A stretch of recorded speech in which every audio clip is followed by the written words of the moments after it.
Morning student, I'm Muhammad Talib, lecturer of English, Sri Gandhi Vidyalaya Inter College, Mandi Dhanura, Amroha. Student, we are doing syntax. Student, हम syntax कर रहे हैं और हम syntax और pronoun के rules already कर चुके हैं. Pronouns के rules already हम कर चुके हैं और आज हम उन rules की मदद से syntax और pronoun की exercise करेंगे.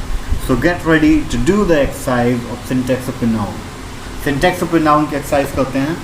पहला सेंटेंस देखिए, there is no quarrel between you and they. There is no quarrel between you and they. तुम्हारे और उनके बीच में कोई लड़ाई नहीं है. देयर इज़ नो quarrel, कोई लड़ाई नहीं है. बिटवीन यू एंड दे, तुम्हारे बीच में और उनके बीच में. बिटवीन का मतलब के बीच में. देयर इज़ नो quarrel, कोई लड़ाई नहीं है. बिटवीन यू, तुम्हारे बीच में, एंड दे, और उनके बीच में. तो ये सेंटेंस है.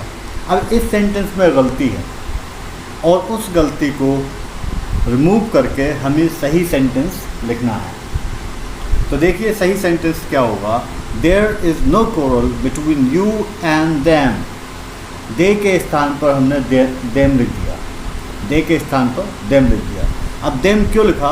मैंने आपको जब सिंटैक्स ऑफ प्रोनाउन के रूल कर रहे थे तब बताया था कि प्रोनाउन जो है अपनी ऑब्जेक्टिव फॉर्म में आता है प्रीपोजिशन के बाद और वर्ब के बाद. बिटवीन क्या है? प्रीपोजिशन है. प्रीपोजिशन के बाद जब भी प्रोनाउन आएगा वो अपनी ऑब्जेक्टिव फॉर्म में आएगा. प्रीपोजिशन के बाद में या वर्ब के बाद में प्रोनाउन जब भी आएगा अपनी ऑब्जेक्टिव फॉर्म में आएगा. तो बिटवीन क्या है? प्रीपोजिशन है. तो प्रीपोजिशन के बाद जो है प्रोनाउन क्या अपनी ऑब्जेक्टिव फॉर्म में होता है. यू की ऑब्जेक्टिव फॉर्म यू रहती है तो ये सही है. अब दे की जो ऑब्जेक्टिव फॉर्म है वो देम. यहाँ दे क्या था? Subjective form. ये प्रीपोजिशन आ रहा था. दे क्या है? Subjective form. मैंने टेबल आपको लिखाई है. सब्जेक्टिव फॉर्म, ऑब्जेक्टिव फॉर्म और पॉजिटिव फॉर्म. तो प्रीपोजिशन के बाद में हम ऑब्जेक्टिव फॉर्म यूज़ करते हैं.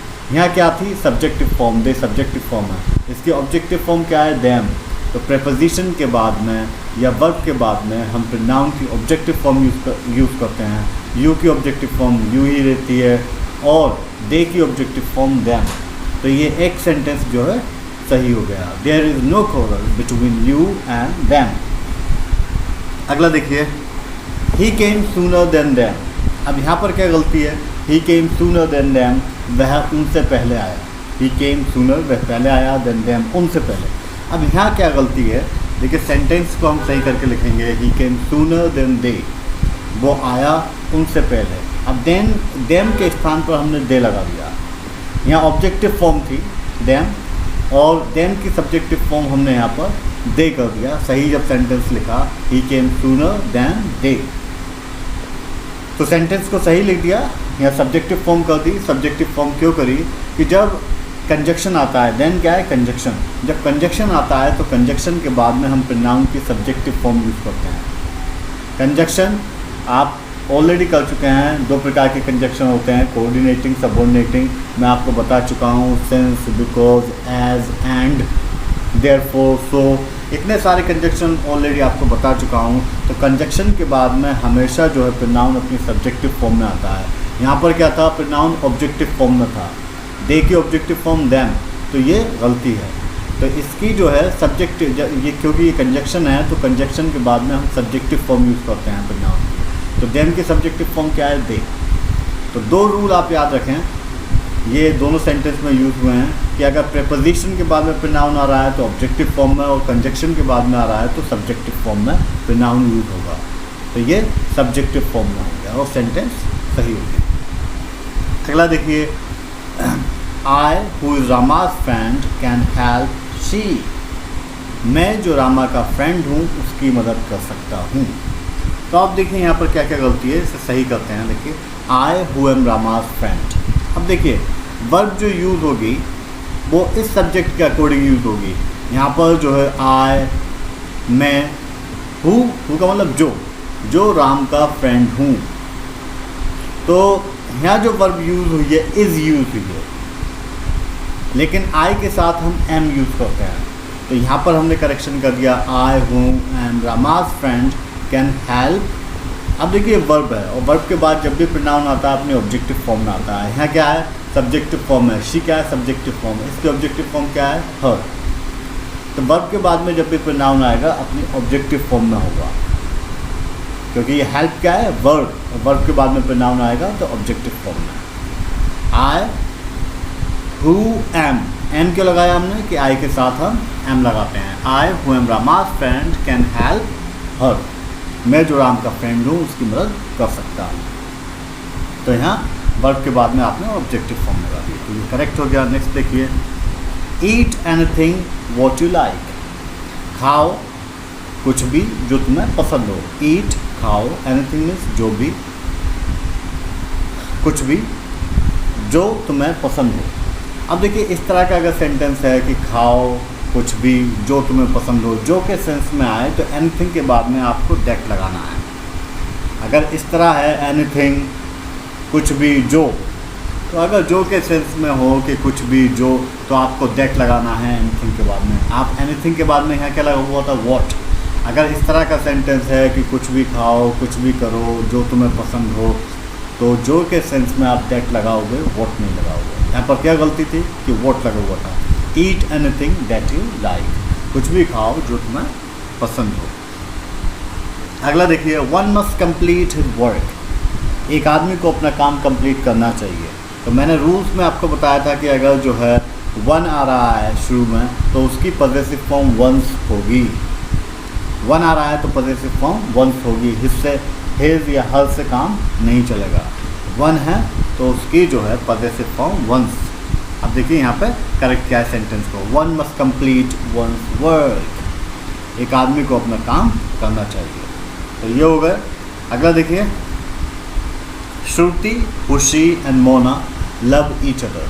अब ये तीन हैं, श्रुति, खुशी, मोना, तीन लड़कियां हैं, लव ईच अदर, एक दूसरे से मोहब्बत करती हैं। ये तीनों एक दूसरे से मोहब्बत करती हैं। डिस्ट्रीब्यूटिव प्रोनाउन है ये ईच अदर। अब देखिए ईच अदर का मतलब एक दूसरे से। Shruti, Khushi and Mona love each other, Shruti, Khushi, Mona एक दूसरे से मोहब्बत करती हैं। तो एक दूसरे से कहने के लिए अगर दो की बात है तो ईच अदर यूज़ करेंगे, और दो से ज़्यादा है, अगर तीन है तो वन अनदर का उपयोग करेंगे। अब यहाँ दो से ज़्यादा हैं, तीन हैं, तो वन अनदर का प्रयोग हमें करना है। श्रुति, Khushi and Mona love one another, क्योंकि ये दो से ज़्यादा हैं, तीन हैं, दो से ज़्यादा पर हम वन अनदर का यूज़ करेंगे ये कहने के लिए कि एक दूसरे से। अगर दो हैं तो ईच अदर, दो से ज़्यादा हैं तो वन अनदर। तो यहाँ दो से ज़्यादा हैं, श्रुति, खुशी एंड मोना तीन हैं, एक दूसरे से मोहब्बत करती हैं ये कहने के लिए कि एक दूसरे से। तो वन अनदर लगाओगे अगर दो से ज़्यादा हैं, और एक दूसरे से कहने के लिए अगर दो हैं तो ईच अदर का प्रयोग हम करेंगे। तो ये सेंटेंस करेक्ट हो गया। अगला देखिए, none of these two student has stolen your pen, none of these two student have stolen your pen. These two student, ये जो दो स्टूडेंट हैं इनमें से कोई नहीं, दो स्टूडेंट इनमें से किसी ने तुम्हारा पेन नहीं चुराया है। None of this two student has stolen your pen. अब इस सेंटेंस में क्या गलती है कि ये जो दो स्टूडेंट हैं इनमें से किसी ने तुम्हारा पेन नहीं चुराया है। अगर दो की बात हो और आपको कहना हो कि इनमें से कोई भी नहीं, तो नाइदर का उपयोग करेंगे। अगर आप दो व्यक्ति, दो वस्तु या दो कोई भी चीज़ का जिक्र कर रहे हैं, दो लड़कियों का, दो लड़कों का, दो आदमी का, दो महिला का, वस्तु का, दो का अगर जिक्र कर रहे हैं और आप ये कहना चाहते हैं कि इनमें से कोई नहीं, इन दोनों में से कोई नहीं, तो आप नाइदर लगाएंगे। Neither of these two student, इन दोनों में से कोई नहीं, हैज़ स्टोलन योर पेन, इन दोनों में से किसी ने तुम्हारा पेन नहीं चुराया है। Neither of these two student has stolen your pen, इन दोनों में से किसी ने तुम्हारा पेन नहीं चुराया। अब नन का मतलब भी यही होता है कि इनमें से कोई नहीं, लेकिन नन का उपयोग हम दो से ज़्यादा में करते हैं। अगर दो से ज़्यादा लोग हैं और आपको कहना हो, मान लो 3 हैं, 10 हैं, 100 हैं, और आपको कहना हो कि इनमें से कोई नहीं, तो आप नन का उपयोग करेंगे।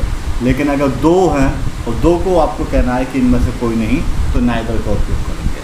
तो neither of this two student has stolen your pen, इन दोनों में से किसी ने तुम्हारा पेन नहीं चुराया है, क्योंकि दिया हुआ है 2, दीज टू, इनमें से कोई नहीं, इन दोनों में से कोई नहीं, तो नाइदर का उपयोग करेंगे। अगला देखिए, Sarika and my self decorated the college hall. Sarika ने और मैंने कॉलेज हॉल को सजाया। सारिका ने और मैंने कॉलेज हॉल को सजाया। अब देखिए सारिका आ रहा है, सब्जेक्ट है सारिका, उसके बाद माई सेल्फ, ये रिफ्लेक्सिव प्रोनाउन का प्रयोग किया है। लेकिन रिफ्लेक्सिव प्रोनाउन का प्रयोग इस तरह नहीं करते, क्योंकि ये सब्जेक्ट है, ये वर्ब है, और वर्ब से पहले प्रोनाउन जब आएगा तो सब्जेक्टिव फॉर्म में आएगा। सारिका सब्जेक्ट, दूसरा सब्जेक्ट मैं, क्योंकि ये वर्ब से पहले प्रोनाउन आ रहा है, तो वर्ब से पहले जब प्रोनाउन आता है तो अपनी सब्जेक्टिव फॉर्म में होता है। ये क्या है? रिफ्लेक्सिव फॉर्म है। तो इसकी सब्जेक्टिव फॉर्म क्या है? आई, सारिका एंड आई, क्योंकि ये वर्ब है, वर्ब से पहले जब भी प्रोनाउन होगा वो अपनी सब्जेक्टिव फॉर्म में होगा। Sarika and I decorated the college hall. Sarika ने और मैंने कॉलेज हॉल को सजाया। अगला देखिए, the army suffer difficulty in her march. Army सेना, the army suffered difficulty in her march. Army ने, सेना ने डिफ़िकल्टी उठाई अपने मार्च में। जब आर्मी ने मार्च किया तो उसे परेशानियाँ आई, डिफ़िकल्टी आई। तो देखिए इसके लिए जो प्रोनाउन यूज़ हुआ है वो हर यूज़ हुआ है। द आर्मी सफ़र्ड, आर्मी ने उठाई डिफ़िकल्टी, मुसीबतें, इन हर मार्च, अपने मार्च में। हर यूज़ किया है यहाँ पर, पॉजिटिव प्रोनाउन हर यूज़ किया है। किसके लिए? आर्मी के लिए। आर्मी क्या है? कलेक्टिव नाउन है, और कलेक्टिव नाउन के लिए हम जो है पॉजिटिव में इट्स यूज़ करते हैं। इट्स मार्च, इन इट्स मार्च, तो यहाँ क्या हो जाएगा? इट्स। अगर देखिए यही कलेक्टिव नाउन जो है, इसके मेंबर्स अलग अलग डायरेक्शंस में जा रहे हैं, अलग अलग कार्य कर रहे हैं, तो देयर हो जाएगा। लेकिन सभी मेंबर्स कलेक्टिव नाउन के अगर एक ही काम कर रहे हैं, कलेक्टिवली एक ही काम कर रहे हैं और यूनाइटेड हैं, एक मुश्त हैं, इकट्ठे हैं, तो जो है आप जो है सिंगुलर पॉजिटिव प्रोनाउन का यूज़ करेंगे। आर्मी के लिए इट्स यूज़ करेंगे। यही अगर आर्मी के जो सोल्जर्स हैं डिफरेंट डायरेक्शन में जा रहे हैं, डिफरेंट कार्य कर रहे हैं, तो आप जो है देयर यूज़ करेंगे, क्योंकि सारी आर्मी एक मुश्त यहाँ दिखती है, तो इट्स यूज़ करेंगे। The army suffer difficulty in its march. अगला देखिए, I have done sooner than him, मैंने किया है उससे पहले। ये रूल मैं पहले ही बता चुका हूँ कि देन क्या है? कंजक्शन, और कंजक्शन के बाद में प्रोनाउन जब भी आएगा अपनी सब्जेक्टिव फॉर्म में आएगा। प्रीपोजिशन के बाद ऑब्जेक्टिव फॉर्म में, और कंजक्शन के बाद सब्जेक्टिव फॉर्म में। तो हिम की सब्जेक्टिव फॉर्म क्या है? He. I have done sooner than he, ये करेक्ट हो गया सेंटेंस, हिम की जगह ही कर दिया। नेक्स्ट देखिए, everyone likes to have one's way. हर एक जो है पसंद करता है अपने तरीके से करना कोई भी चीज़, हर एक चाहता है कि मेरी चले। Everyone likes to have one's way, हर एक अपने तरीके से करना चाहता है कोई भी चीज़। तो देखिए यहाँ पे क्या है? एवरीवन के लिए जो पॉजिटिव प्रोनाउन यूज़ हुआ है वो वंस हुआ है, और वंस प्रोनाउन, पॉजिटिव प्रोनाउन जो है वन के साथ ही यूज़ होता है। अगर वन यहाँ पर होता तो वंस सही था, अब वंस यहाँ पर है नहीं तो ये गलत है। एवरीवन हो, ईच हो, हिज हो, ही हो, समबडी हो, एनीबॉडी हो, नोबडी हो, तो पॉजिटिव हिज आएगा। अगर एवरीवन है, समवन है, नो वन है, एनीबॉडी है, एवरीबॉडी है, ईच है, एवरीवन है, उसका पॉजिटिव फॉर्म हिज होगी।